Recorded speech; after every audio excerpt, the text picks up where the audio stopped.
Nós terminamos a nossa série, esse domingo passado, falando sobre a Páscoa, né? Nosso pastor ministrou a palavra de Deus, falando sobre a Páscoa e principalmente sobre o tema da ressurreição.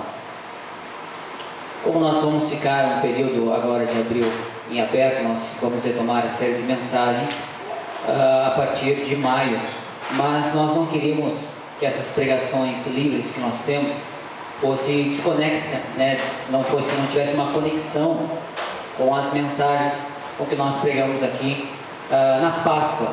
E a ideia é que eu pregue nessa noite falando a respeito justamente ainda sobre o tema da ressurreição, mas mais especificamente falando sobre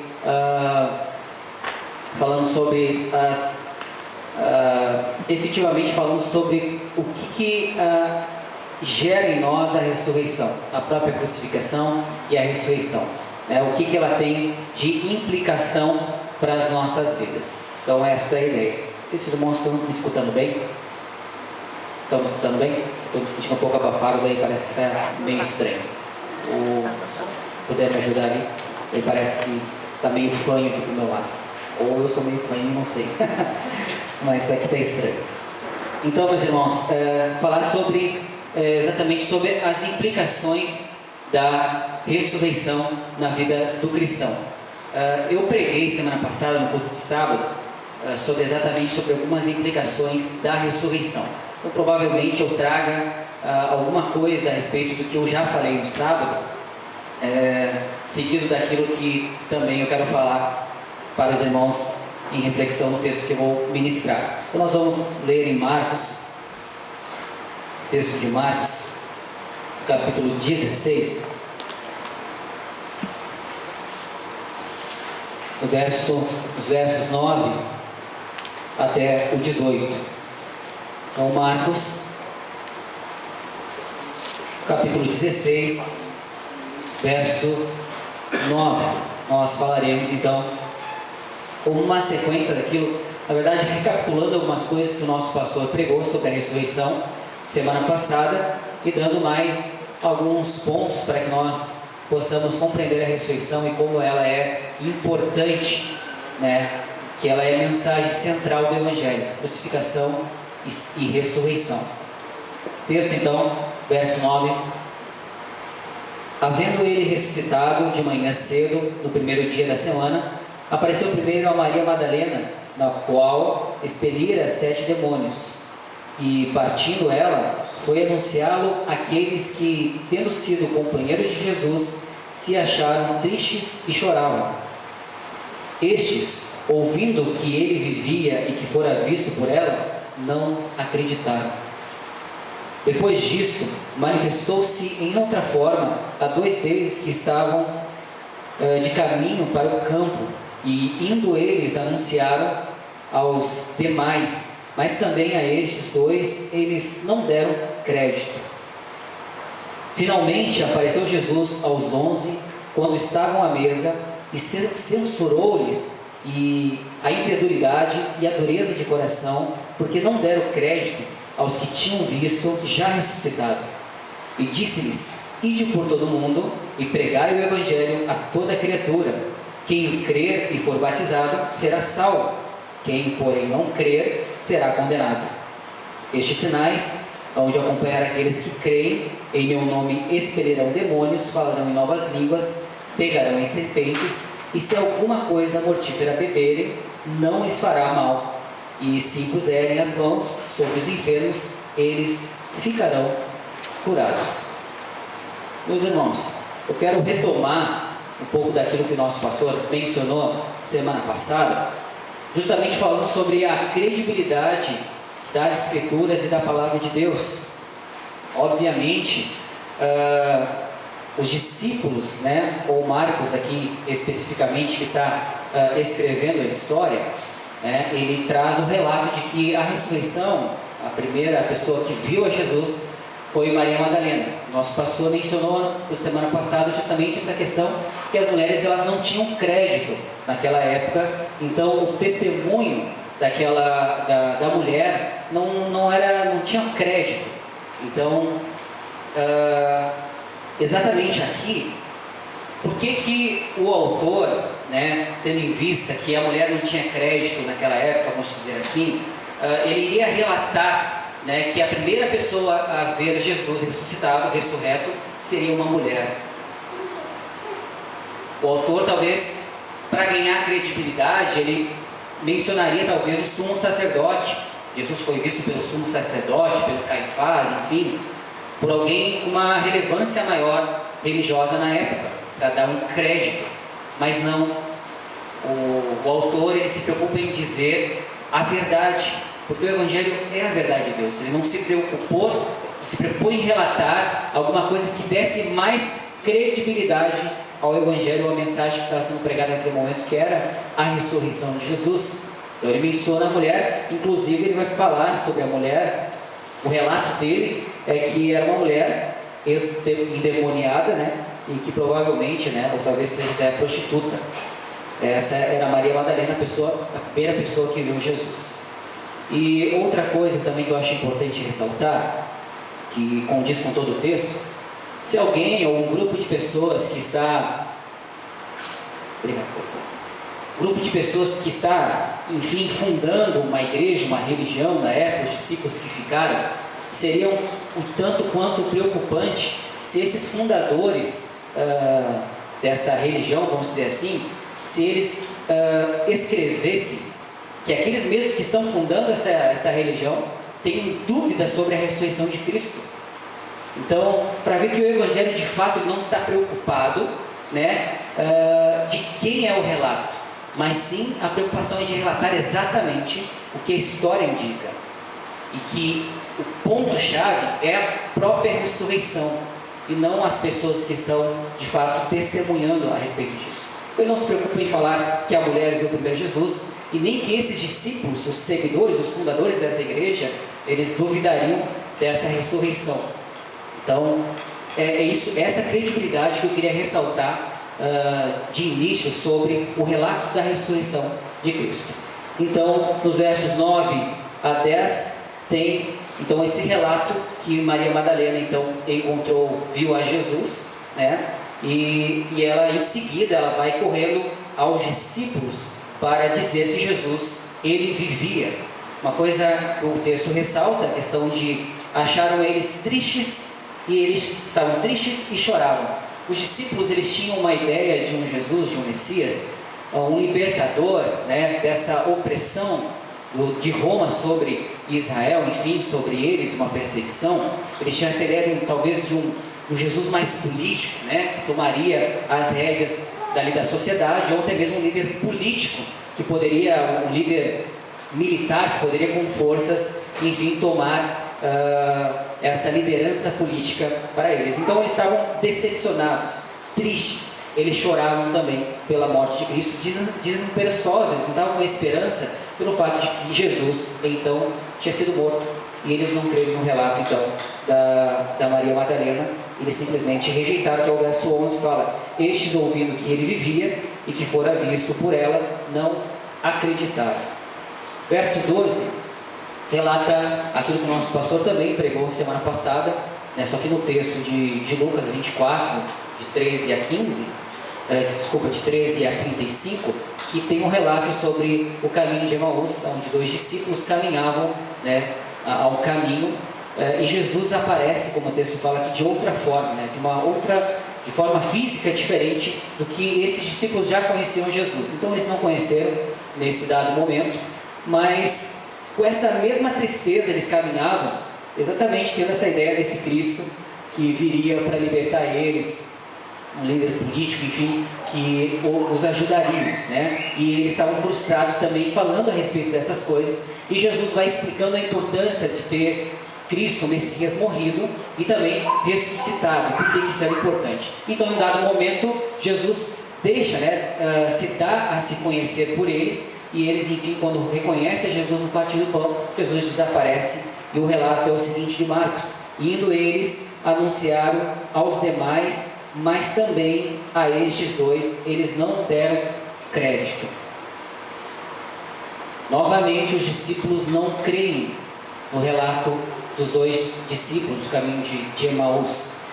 Então, verso 14, finalmente apareceu Jesus aos 11, quando estavam à mesa, e censurou-lhes a incredulidade e a dureza de coração, porque não deram crédito aos que tinham visto já ressuscitado. Jesus censura então a atitude dos discípulos, justamente pela incredulidade. E é isso que eu quero basicamente me ater durante toda a ministração, justamente falando sobre a nossa fé diante da ressurreição e da incredulidade. Então, aqui os discípulos, ele é censurado por Jesus de duas formas, irmãos. De uma forma direta e indireta. Nós temos aqui Jesus falando, diretamente falando a eles, censurando a sua incredulidade, pelo testemunho que foram relatados a eles, eles não creram. E depois, de forma mais indireta, ele vai falar o seguinte, nessa passagem que é bem conhecida, verso 15: e disse-lhes: ide por todo o mundo e pregai o evangelho a toda criatura. 16: quem crer e for batizado será salvo, quem porém não crer já está condenado. De forma aqui explícita, de forma, digamos assim, direta e indireta, Jesus também fala: aquele que não crer, como vocês não creram na ressurreição, esse será condenado. Então, de duas formas, implicitamente, Jesus ele censura a questão da incredulidade quanto à ressurreição. E não falando agora no verso 17, na sequência, não como uma forma de fazer com que os discípulos tivessem mais fé, mas como uma consequência do crer, ele termina o relato falando: e estes sinais hão de acompanhar aqueles que creem, em meu nome expelirão demônios, falarão em novas línguas, pegarão em serpentes, e se alguma coisa mortífera beberem, não lhes fará mal, e se puserem as mãos sobre os enfermos, eles ficarão curados. Agora, vamos em Coríntios, 1 Coríntios, capítulo 15. Quero fazer um link com essa passagem que Paulo também menciona, que nós temos aqui outra forma de entender essa questão da incredulidade e da falta de fé na ressurreição. Bom, irmãos, antes que eu comece a falar sobre alguns versículos, sendo que o capítulo 15 é muito extenso, mas eu vou me ater aqui a mais do que eu quero dar ênfase. Existia um grupo na igreja de Corinto, existiam irmãos que estavam ali naquela comunidade, que eles não estavam crendo na ressurreição de mortos. Haviam pessoas que não estavam crendo na ressurreição de mortos. Por exemplo, o verso 12, só para que a gente entenda quem é esse grupo que Paulo vai comentar e que existe de fato. Ora, se é corrente pregar-se que Cristo ressuscitou dentre os mortos, como, pois, afirmam alguns dentre vós que não há ressurreição de mortos? Então havia um grupo que estava ali sendo resistente a compreender a ressurreição de mortos. Era um grupo que estava ali em choque com aquela igreja, tendo essa dúvida sobre a ressurreição de mortos, discordando da ressurreição de mortos. Inclusive o verso 33, durante todo o contexto, Paulo ele vai censurar essas atitudes de uma forma geral, porque ele vai falar o seguinte: não vos enganeis, as más conversações corrompem os bons costumes. Então, esse burburinho, essa forma de pensar que os coríntios estavam tendo, algum grupo que estava lá dentro pensando nisso, isso de alguma forma estava corrompendo, estava prejudicando os bons costumes conforme a doutrina dos apóstolos. É isso que estava acontecendo na igreja de Corinto. Então, tendo falado isso, irmãos, eu quero iniciar o verso 15 falando a respeito, Paulo já com esse contexto, eu falei antes do verso 12 justamente, para vocês entenderem que Paulo inicia a sua pregação justamente sabendo que havia este grupo, havendo este grupo que não compreendia, que não entendia a ressurreição dos mortos. Então ele começa já falando exatamente a respeito disso. O verso 1 então do capítulo 15: Irmãos, venho lembrar-vos o evangelho que vos anunciei, o qual recebestes e no qual ainda perseverais, por ele também sois salvos, se tiverdes a palavra, tal como vou lá preguei, a menos que tenhais crido em vão. Então Paulo ele traz aqui, no verso 1 e 2, ele traz exatamente a questão sobre a doutrina dos apóstolos. Ele vem falar daquilo que ele anunciou, que não era algo somente da cabeça dele, não era algo que ele criou, mas ele vem dizendo que estou lembrando a vocês, aquilo que eu vos anunciei, que vocês receberam, que vocês devem perseverar na doutrina dos apóstolos, aquilo que eu tenho ministrado, que é a doutrina dos apóstolos, vocês perseverem nisso, porque por isso, vocês se retiverem essas palavras, vocês serão salvos. Veja bem que os apóstolos, eu acredito que eram os únicos, e são os únicos que poderiam literalmente dizer: sigam que nós estamos falando, que vocês serão salvos.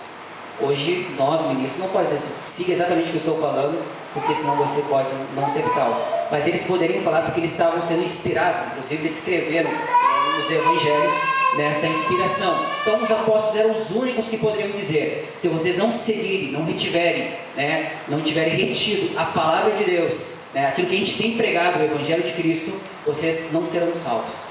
A fé de vocês, enfim, é vã. E ele continua nesse relato, sempre argumentando a respeito disso.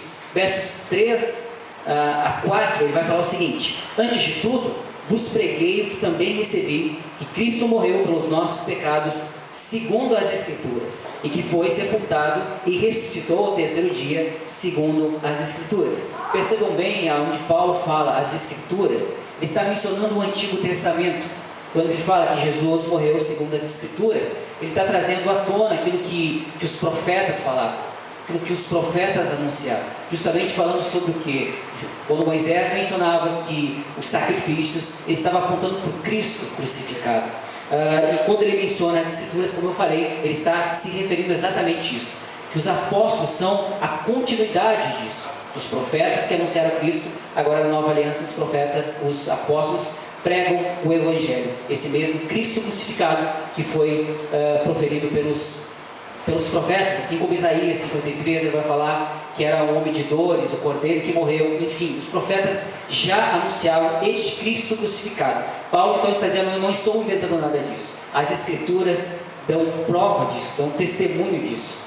O próximo versículo fala que foi sepultado e ressuscitou ao terceiro dia. Ele faz uma menção aqui, basicamente do Salmo 16, que o ungido de Deus, o justo de Deus, não ia perecer na morte. E também Oséias capítulo 6 vai falar exatamente do Filho de Deus que ressuscita ao terceiro dia. Então, segundo as Escrituras. Então Paulo, em todo tempo, ele menciona e dá testemunho das Escrituras. Depois disso, do verso 5 ao 8, ele dá esse testemunho físico de pessoas que estavam presentes na ressurreição.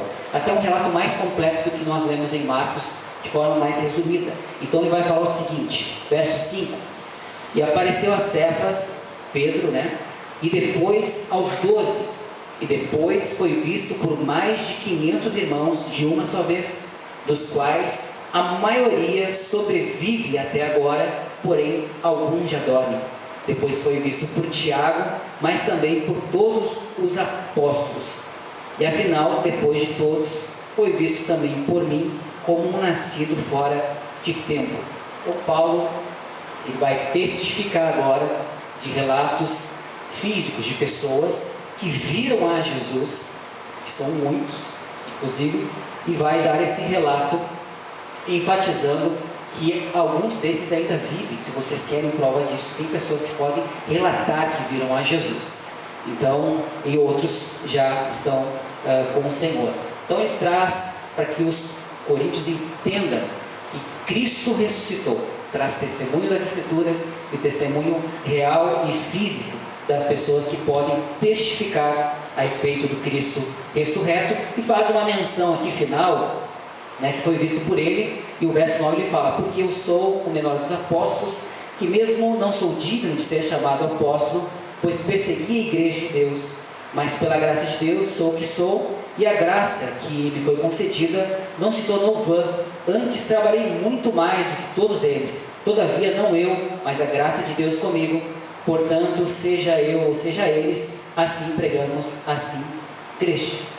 Paulo ele vai falar a respeito dessa menção de ser um apóstolo nascido fora de tempo, justamente porque ele não está presente nesse primeiro aparecimento de Jesus ali aos 11, né, os discípulos, mas ele no caminho de Damasco, ele então tem um encontro com Cristo, onde Cristo de fato aparece ele como ressurreto, um corpo, né? O fato que, como é que a gente sabe disso? É porque pessoas que estavam com ele, mesmo não tendo visto, o relato é que eles viram uma luz, não viram o corpo de Cristo, obviamente, porque Cristo quis aparecer a Paulo, mas viram uma luz e ouviram, não entenderam, mas ouviram a voz de Jesus que apareceu a Paulo. Por isso ele se denomina apóstolo, exatamente porque ele viu Jesus, e essa é uma das atribuições de apóstolo para quem realmente será apóstolo, não esses apóstolos modernos aí que aparecem por aí, ok? E Paulo fala a respeito que ele também viu e está relatando, está testemunhando a respeito do Cristo ressurreto.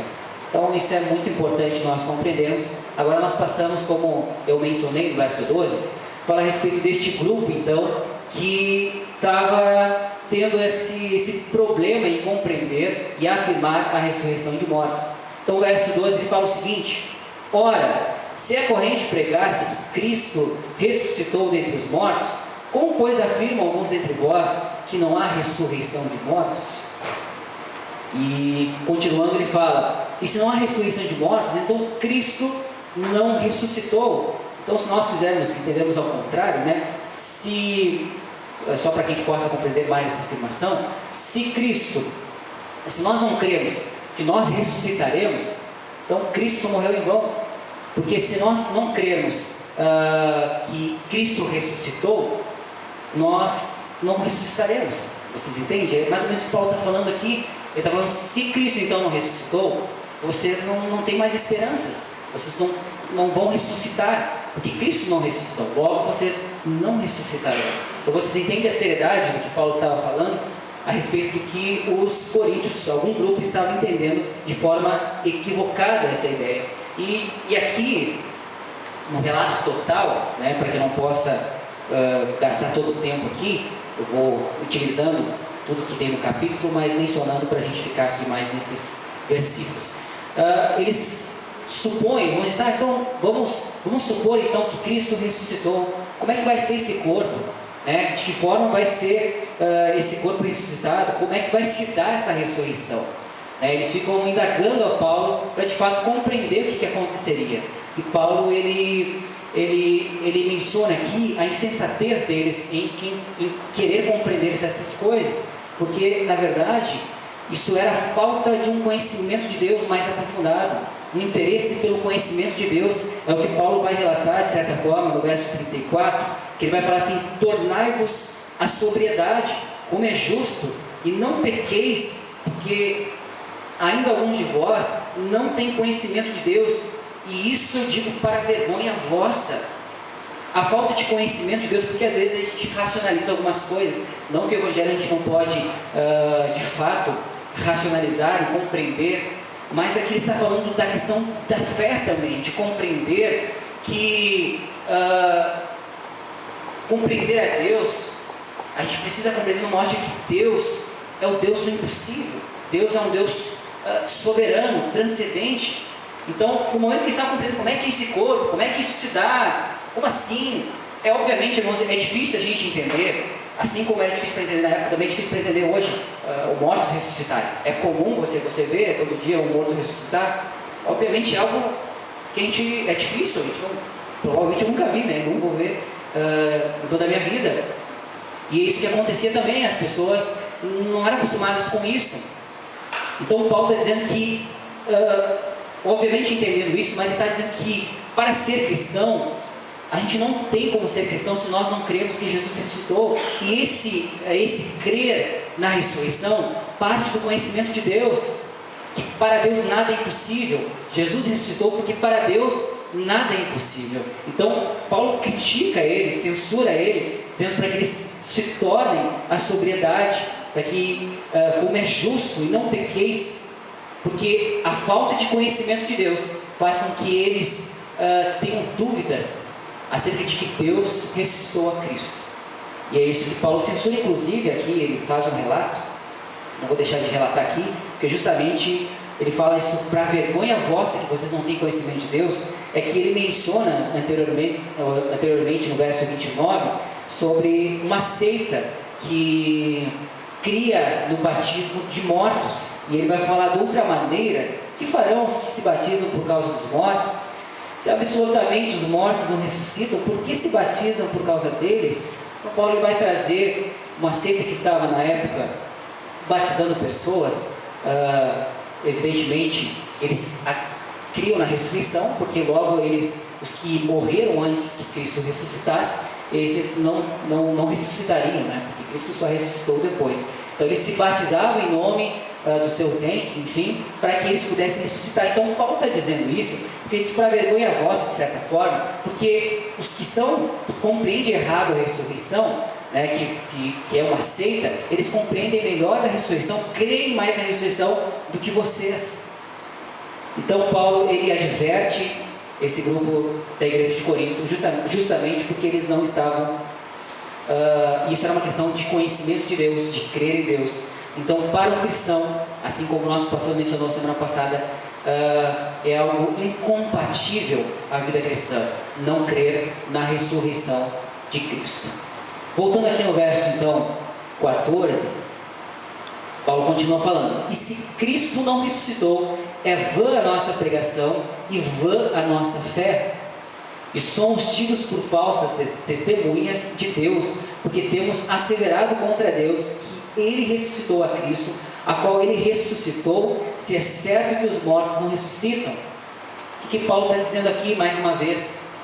Que o fato de eles negarem a ressurreição de mortos, logo estão negando a ressurreição de Cristo, eles estão tornando os discípulos, os apóstolos, em mentirosos, falsas testemunhas. E daí este é um link, de certa forma, que eu faço com aquilo que nós falamos anteriormente. Jesus, ele critica a incredulidade dos apóstolos em não crer nas testemunhas que viram Jesus ressurreto. Da mesma forma que a igreja de Corinto, os irmãos da igreja de Corinto, também não creem no relato dos apóstolos e tudo aquilo que Paulo está mencionando no início do verso 15, dos versículos 15, justamente falando sobre o testemunho vivo das pessoas que viram a Jesus e o testemunho da própria Escritura. Então Paulo está dizendo, vocês estão dizendo que a nossa pregação é vã e que que os apóstolos, enfim, são falsas testemunhas, quando vocês negam que os mortos ressuscitam, logo que Cristo ressuscita também. Então nos versos 16 agora, ele fala o seguinte: porque se os mortos não ressuscitam, também Cristo não ressuscitou, e se Cristo não ressuscitou, é vã a vossa fé, e ainda permanecei os vossos pecados. E se Cristo não ressuscitou, é vã a vossa fé, e ainda permanecei os vossos pecados. Nosso pastor também relatou a respeito disso também, falando sobre Cristo poderia somente morrer, e ele seria como qualquer outra religião, e essa é a diferença do cristianismo, como ele mencionou. Vamos dizer, o cristianismo é a única religião que tem o seu líder, né, que ressuscita, que vence a morte. Da mesma forma que é o que Paulo está querendo dizer, é vã a vossa fé. Então, aquilo que você crê, você não pode crer na eternidade se Cristo não ressuscitou. Você não pode crer, não tem esperança na eternidade se você não crê que Jesus ressuscitou. Então é vã a vossa fé, é isso que Paulo está dizendo. E ele menciona: e vocês permanecem em vossos pecados, porque Cristo não ressuscitou. Então ele é bem claro em dizer que no momento que nós não cremos na ressurreição de Cristo, é como se os nossos pecados então não fossem pagos. É como se nós tivéssemos que pagar agora, porque Jesus não ressuscitou, logo nós precisamos ainda pagar o preço para que nós possamos então ser perdoados pelos nossos pecados. Então não há possibilidade de que Cristo não tenha ressuscitado. Verso 18 então ele menciona: e ainda mais os que dormiram em Cristo perecem. Então ele está querendo dizer justamente isso. Então aqueles que morreram pensando que estavam salvos, morrem adorando ao Senhor, e acordam no inferno como se estivessem sentindo dores, e, enfim, como bem oposto àquilo que de fato é a salvação. Morrem e ressuscitam, digamos, na outra vida, só que no inferno, porque Cristo não perdoou os seus pecados. Então ele menciona essa questão dos que dormiram em Cristo e que de fato vão perecer se Cristo não ressuscitou. E conclui o verso 19, então: se a nossa esperança em Cristo se limita apenas a esta vida, somos os mais infelizes de todos os homens. De fato, aqueles que põem a sua perspectiva somente nessa vida e não na esperança da ressurreição e da eternidade com Cristo, é o homem mais infeliz, é o que Paulo vai mencionar. E isso faz todo sentido aqui no contexto do que ele está falando, porque um cristão na época, ele padecia sofrimento de perseguição, ele era preso por sua fé, ele era julgado por sua fé, até mesmo morto por sua fé. Então, ele está falando, se a nossa esperança se limita, em Cristo se limita só apenas nessa vida, então o que adianta ser preso por Jesus nessa vida, porque depois não vai ter mais nada. Paulo está falando, vocês padecem em nome de Jesus nessa vida, mas se Cristo não ressuscitou, logo vocês não têm esperança da vida eterna. Então, se vocês se limitam somente a isso, a essa vida, vocês são os mais infelizes dos homens. É isso que Paulo traz. Bom, meus irmãos, tendo falado a respeito da ressurreição, eu quero aqui trazer um primeiro ponto de uma reflexão, de uma aplicação que nós podemos entender a respeito da ressurreição de Cristo. Quero começar com algo que eu mencionei também aqui no culto de jovens, falando justamente sobre o Evangelho. O que é o Evangelho? O que é a mensagem do Evangelho? De forma bem resumida, nós entendemos que o Evangelho é a mensagem de que a nossa situação era uma situação de pecado. Nós estávamos mortos em delitos e em pecados. Agora nós precisamos de um Salvador. Este Salvador é Cristo. Ele é essa boa nova que morre pelos nossos pecados, que também ressuscita, e na sua ressurreição nos traz vida juntamente com Cristo e nos dá esperança, nos reconcilia com Deus e nos dá a esperança da eternidade, de viver uma vida eterna com Cristo e sermos justos e eternos com Cristo, co-herdeiros de Cristo para a vida eterna. Essa basicamente é a mensagem do Evangelho. Nós comemoramos a Páscoa semana passada, falando exatamente sobre a morte e a ressurreição de Cristo. No lecionário eles mencionam justamente a quinta-feira, destacam a quinta-feira como uma quinta-feira santa, um momento de culto e de adoração, de celebração pascual. Por quê? Porque é o último dia que Jesus está com os seus discípulos. E esse dia, existe 3 grandes eventos que Cristo, de certa forma, dá aos seus discípulos. O primeiro evento é que ele lava os pés dos discípulos. O segundo evento é a própria celebração da Páscoa e a rememoração de Deus que livrou o povo do Egito, da escravidão do Egito, e os libertou. Essa é a rememoração da Páscoa que Cristo traz no momento da ceia. E um novo mandamento, que é amar uns aos outros, assim como Cristo amou a igreja. O que nós podemos primeiramente retirar disso e compreender a partir disso? A questão justamente de que a morte de Cristo e a ressurreição de Cristo, ela tem implicações diretas com as nossas vidas. Por quê? Primeiramente, Cristo dá o exemplo de servo, aquele que se humilhou, aquele que lavou os pés dos discípulos, e ensina aos discípulos que eles devem lavar os pés uns dos outros. Um rei servo, um rei que ensina nós sermos humildes e lavar os pés uns dos outros. Como eu mencionei também, ele instaura, na comemoração da Páscoa, a Santa Ceia. Em rememorar a Páscoa em que o povo do Egito foi liberto, agora ele aponta para a nova aliança nele, que é a Santa Ceia, de que nós que estávamos em pecado, mortos, escravos do pecado, agora nós somos libertos da escravidão do pecado. E por último ele dá então um novo mandamento, que é amar uns aos outros. E ele finaliza que nisso conheceis que vós serão os meus discípulos, se amarem uns aos outros. é fundamental a gente entender que a ressurreição, a morte de Cristo, ela tem essa implicação direta com as nossas vidas. De maneira alguma nós podemos negligenciar aquilo que Cristo, de alguma forma, em sua morte e sua ressurreição, conquistou em nossas vidas, o perdão dos nossos pecados. Mas não só isso, para que nós nos tornemos uma vida passiva diante do Evangelho. Bom, Jesus me salvou, estou bem, estou vivendo uma vida feliz, porque não tenho mais problemas com os meus pecados.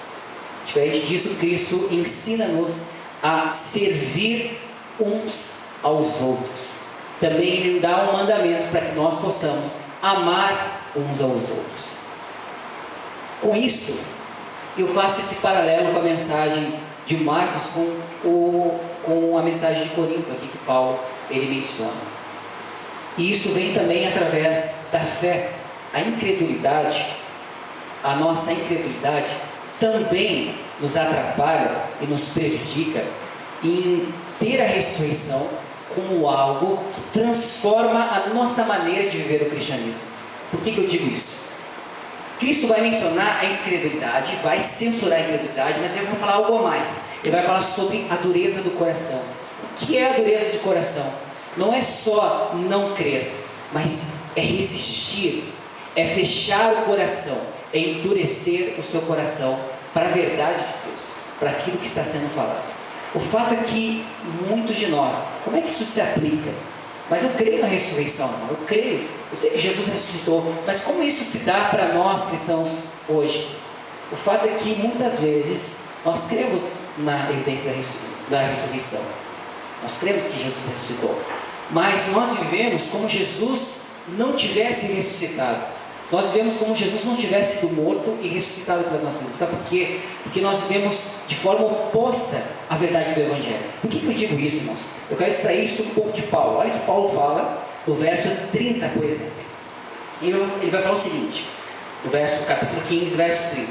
E porque também nós nos expomos a perigos a toda hora, dia após dia morro, eu protesto, irmãos, pela glória que tenho em vós outros, em Cristo Jesus, nosso Senhor. Se como homem o tem em Éfeso, com feras, o que me aproveita isso? Se os mortos não ressuscitam, comamos e bebemos, e amanhã morreremos. Paulo, ele não está só falando a respeito de que nós não devemos, digamos, nos divertir, comer e beber. Só que ele está dizendo que a mensagem do Evangelho, que a ressurreição de Cristo, que o que isso é de fato na vida existencial, ela é algo que nos faz sofrer muitas vezes, é algo que nos faz renunciar a nós mesmos. Então ele está falando assim, se essa mensagem que nós pregamos sobre a ressurreição, ela é algo que os mortos não ressuscitam, então a gente vai comer e beber e fazer tudo que a gente quer e vai se divertir. É como se fosse uma valorização do existencialismo, um hedonismo, um prazer supremo, ter um prazer supremo, comer e beber, uma vida oposta ao que o Evangelho é. Então tu entende como é que nós negamos a ressurreição? É dessa forma, é quando sequer eu vivo uma vida de acordo com o que o Evangelho me exige. O que o Evangelho exige? Renúncia. Nós, como os discípulos de Cristo, nós precisamos renunciar. Tu entende que isso é normal quando Paulo menciona isso, quando ele fala da ressurreição? Talvez não é isso que você entenda explicitamente, mas quando Paulo fala assim, e porque também nós nos expomos a perigos, então ele está falando que isso é o normal da vida cristã. Nós nos expomos em perigos muitas vezes, na mensagem do Evangelho. Quando eu falo de Cristo, eu sou rejeitado por pessoas, nós somos rejeitados. Então ele fala, por que nós fizemos isso se Cristo não ressuscita? Ele está falando que o oposto disso é uma vida absoluta, uma vida onde tu come, bebe, faz tudo, vamos comer, vamos beber, vamos divertir, porque nós vamos morrer, porque não há ressurreição. Só que ao contrário disso, ele está falando que a vida cristã, sim, é uma vida de serviço, é uma vida onde eu devo negar a mim mesmo. Essa é a vida normal, vamos dizer assim, do que o Evangelho é. Fora disso, é uma vida hedonista, onde eu tenho como supremo prazer, tenho o prazer como algo supremo na minha vida. É o existencialismo, é um pragmatismo, onde eu olho para mim mesmo, onde eu vejo somente as minhas coisas, onde eu penso somente naquilo que é prazeroso para mim. E isso nos distancia de um conhecimento de Cristo. E não só nos distancia do conhecimento de Deus e de Cristo, como também faz com que nós negligenciamos o serviço cristão. Negligenciamos o amar o próximo, que é o mandamento. Então a implicação da ressurreição, da morte de Cristo, ela implica no serviço cristão, ela implica no amar o próximo e de compreender que Cristo nos tirou das trevas para a luz. Você entende que se nós não vivermos de acordo com a ressurreição, é essa vida absoluta que nós vamos viver sem se preocupar. Porque a consequência, meus irmãos, da ressurreição, ela nada mais é do que servir, pregar o Evangelho. Sabe o que acontece lá nos versos posteriores ao capítulo que nós lemos lá em Marcos? Ele vai falar exatamente isso. Ele menciona primeiro: ide e pregai o Evangelho, depois da sua ressurreição. Depois desses versículos, onde ele diz que deve pregar o Evangelho para que quem crer seja batizado, seja salvo, ou quem crer seja condenado, ele o Marcos vai falar sobre a ascensão de Cristo. Essa ascensão, nós podemos fazer um link com Atos capítulo 1, verso 6, fala que Cristo veio, e ele veio e fala sobre justamente sobre essa questão da comissão. Ele vai falar: ficar em Jerusalém, até que do alto sejam revestidos de poder, e ser-me-ão minhas testemunhas, tanto em Jerusalém, como em Samaria, e até os confins da terra. Então vocês entendem que a ressurreição, ela tem essa prática em nossa vida. Exatamente essa questão de pregar o Evangelho, de servir a igreja, de servir uns aos outros, e principalmente a questão da nossa fé, critica a nossa e censura a nossa incredulidade. A gente precisa compreender que a ressurreição em nossos tempos, ela pode ser negada pelo fato de viver uma vida totalmente oposta do que o Evangelho é. Porque a ressurreição, na época dos discípulos, trouxe a eles a grande comissão, o serviço cristão, a pregação do Evangelho. E sabe qual é a pregação de Pedro, depois do Pentecoste? Aquele que vocês mataram, Cristo, fala sobre a mensagem da cruz. Essa é a nossa mensagem. Essa é a mensagem que os apóstolos pregavam. Os apóstolos são as testemunhas de Jesus. E a ressurreição provocou exatamente isso na vida deles. A partir da ressurreição e da ascensão de Cristo, agora eles passam a pregar o Evangelho. Exatamente são esses pontos, então, que eu queria deter nessa noite. Justamente sobre a nossa incredulidade, a nossa falta de fé. Que nós não possamos viver uma vida como se Jesus não ressuscitasse. De fato, a gente vive uma época de muito ceticismo, onde as pessoas negam a Cristo, porque o mundo odeia Cristo, o mundo odeia Jesus, as pessoas odeiam a Jesus. E nós, como testemunhas desse Cristo ressurreto, como nós estamos vivendo acerca do nosso Cristo que ressuscitou? É triste vermos pessoas vivendo descomprometidas com a igreja de Cristo, descomprometidas com o discipulado cristão, desccomprometidas com a evangelização. O fato é que nós temos muitas coisas para viver. Nós temos a nossa família, nós temos o nosso trabalho, nós temos a nossa rotina, mas de fato, se nós não colocarmos essas coisas no lugar certo, nós estaremos vivendo uma vida que nós negamos a ressurreição de Cristo. A implicação da ressurreição de Cristo trouxe aos discípulos uma nova perspectiva de crer em Cristo. E é isso que Cristo, de alguma forma, quando Ele promete que em os apóstolos ir e pregar o Evangelho, promete que no nome de Cristo eles prenderiam demônios, enfim, pregariam o Evangelho. Jesus, Ele demonstra misericórdia a tudo quanto os discípulos negaram na sua ressurreição.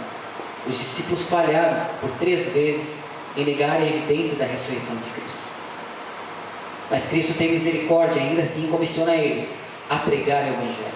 Nós precisamos, irmãos, olhar para a cruz de Cristo, olhar para o Cristo ressurreto e viver uma vida de acordo com esta ressurreição. Se nós não vivermos dessa forma, será uma vida onde nós buscamos somente os nossos prazeres, onde nós buscamos somente aquilo que nos favorece, aquilo que nos faz alegres de certa forma. E isto é a coisa mais infeliz, viver somente para essa vida. Porque a ressurreição, ela aponta a esperança da nossa ressurreição futura. Ela aponta a eternidade com Cristo. E se eu vivo, irmãos, somente olhando para isso, para as coisas dessa terra, sem que eu olhe para a ressurreição como a evidência dessa eternidade, eu vivo uma vida medíocre, onde o serviço cristão não acontece, onde eu olho com indiferença as necessidades das pessoas que estão ao meu redor. É inadmissível, irmãos, como cristãos, nós vivemos a parte do que o Evangelho menciona, que é a ressurreição de Cristo. Cristo vive. Vocês entendem que quando Cristo, eles estavam tristes, eles estavam angustiados. Quando Cristo ressuscita, quando Cristo de fato evidencia a sua ressurreição, aparecendo aos discípulos, é como se vida viesse às suas vidas. E agora eles passam a viver uma vida de obediência. Eles primeiro obedecem a Cristo para ficar em Jerusalém, ser revestidos de poder. A partir disso eles começam a pregar o Evangelho. É inadmissível um Deus que vive em nós e nós vivemos apáticos a isso. Um Cristo que nós anunciamos que vive e nós vivemos uma vida como de mortos. O Evangelho em todo tempo, Paulo fala que nós devemos nos despir e revestir de um novo homem. E parece que esse revestimento ele não acontece. Parece que mesmo perdoados dos nossos pecados, parece que ainda assim a gente vive uma vida como se fosse uma vida de morto. Não condiz com aquilo que nós anunciamos, de um Cristo que vive, de um Cristo ressurreto. Parece que nós estamos tão fracos, tão desorientados quanto a nossa fé, e parece que nós estamos vivendo uma vida apática, porque não discipulamos, porque não pregamos o Evangelho, porque não evangelizamos, porque não servimos como devemos servir. Mas Cristo, com certeza, Ele tem misericórdia de nós, que possamos, a partir de hoje, meus irmãos, viver uma vida a partir da cruz e da ressurreição de Cristo, para que tudo quanto nós façamos para a glória do nome de Cristo, e de um Cristo ressurreto, de uma alegria, de uma esperança eterna, porque nós podemos nos apegar tristes com essa vida, mas aquele que compreende a ressurreição de Cristo, olha para a eternidade com esperança, olha para a eternidade com a esperança de que tudo que nós vemos aqui não é em vão. E eu quero encerrar com algo que é fantástico e linka com tudo isso que eu mencionei. No verso 58, Paulo vai falar o seguinte: portanto, meus amados irmãos, sede firmes, inabaláveis e sempre abundantes na obra do Senhor, sabendo que no Senhor o vosso trabalho não é vão. Tudo que vocês vivem aqui, vocês precisam viver na expectativa, na esperança de que Cristo vive. Cristo vive, e quando nós morrermos ou sermos arrebatados, nós viveremos a eternidade com Deus.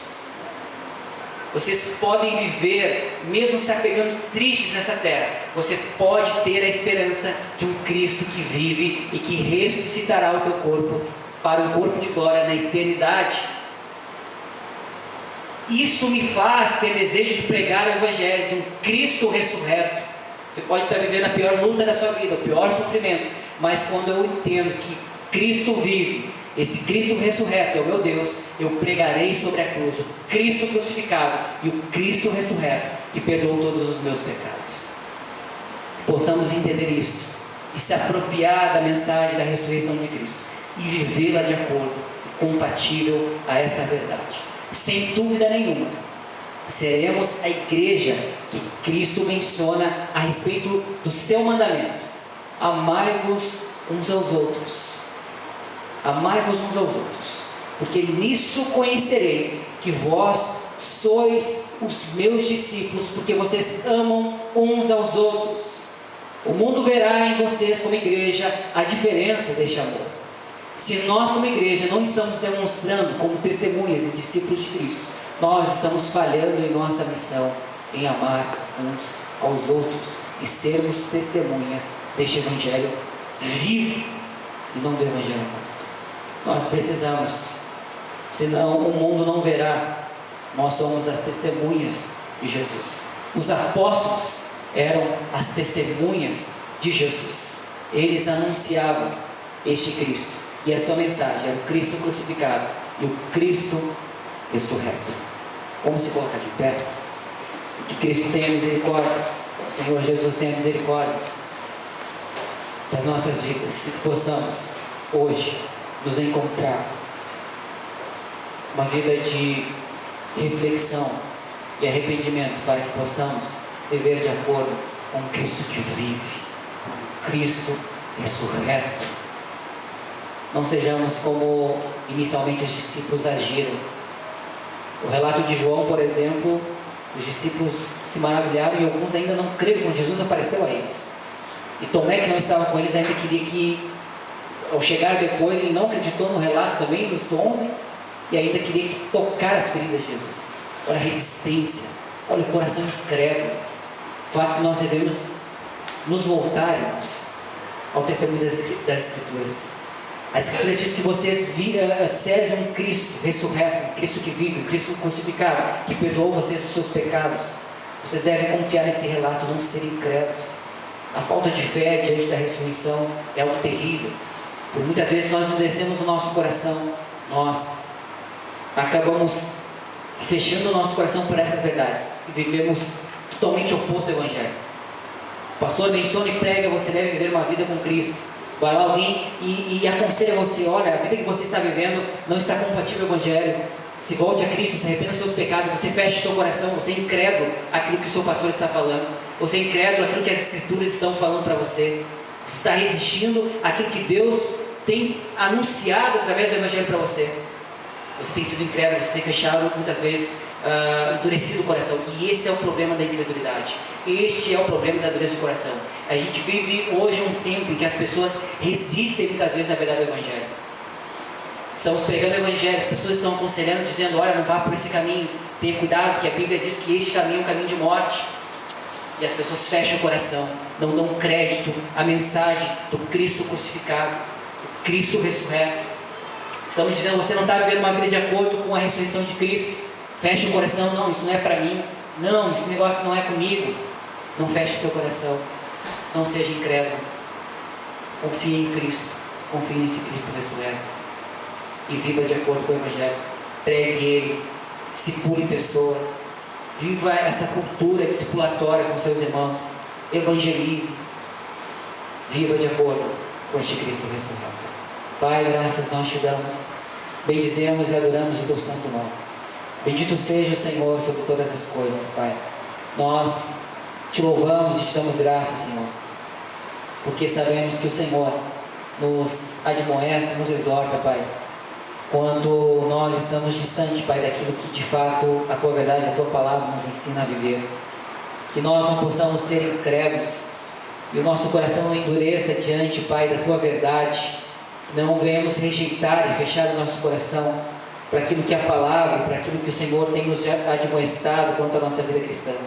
Que não possamos viver uma vida dissoluta, onde nós estamos vivendo de forma oposta, Pai, de uma forma hedonista, pragmatista, muitas vezes existencialista, onde só pensamos em nós mesmos e o que nós somos, em nossa fama, enfim, Pai, no aspecto idólatra daquilo que nós muitas vezes idolatramos em nossa vida. Que o Senhor venha nos ajudar, Senhor, a compreender isso. Que venha nos reconhecer de que tipo de vida nós estamos vivendo. Se é uma vida, Pai, em qual nós estamos opostamente vivendo a tua verdade, ou se é uma vida de fato em que o Cristo ressuscitado está implicando, Pai, para que nós possamos viver uma vida onde nós servimos uns aos outros, que nós estamos dispostos a lavar os pés uns dos outros com humildade, que estamos também rememorando e reconhecendo o Cristo que nos tirou da escravidão do pecado, se nós estamos de fato amando uns aos outros, assim como o Senhor amou a sua igreja, e também se o mundo está reconhecendo em nós, Pai, que nós somos as tuas testemunhas, Pai, desse Cristo ressurreto.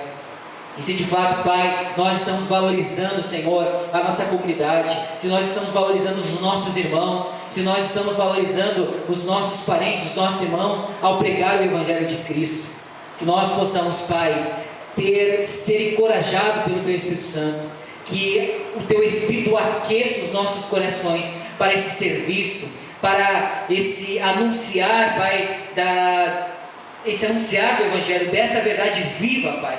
Que nós não possamos estar andando como mortos, que nós possamos, Senhor, nos despirmos, Pai, dessa natureza e possamos nos revestir cada vez mais, Senhor, da Tua graça, do Teu Espírito, para que possamos anunciar essas verdades, Pai, de um Cristo vivo, de um Cristo ressurreto.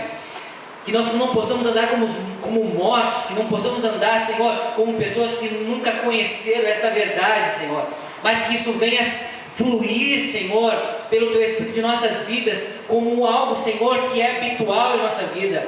Pregar o Evangelho deve ser algo que é um hábito, onde nós pregamos naturalmente, Pai, e nos alegramos em pregar o Cristo crucificado, mas o Cristo que ressuscitou, que nos deu e nos reconciliou com Deus, e que nos trouxe a eternidade, e essa eternidade pelo Seu Espírito nos tornou, Senhor, uma realidade muito mais real, onde nós temos a esperança, Senhor, de viver para a glória do Teu nome, diante de todas as aflições, diante de todas as lutas e perseguições, nós podemos ter a esperança, Pai, porque o Senhor ressuscitou, porque o Senhor saiu das trevas, Pai, para a luz, e isso o Senhor fez conosco, Pai, quando nós também fomos perdoados, Pai, dos nossos pecados.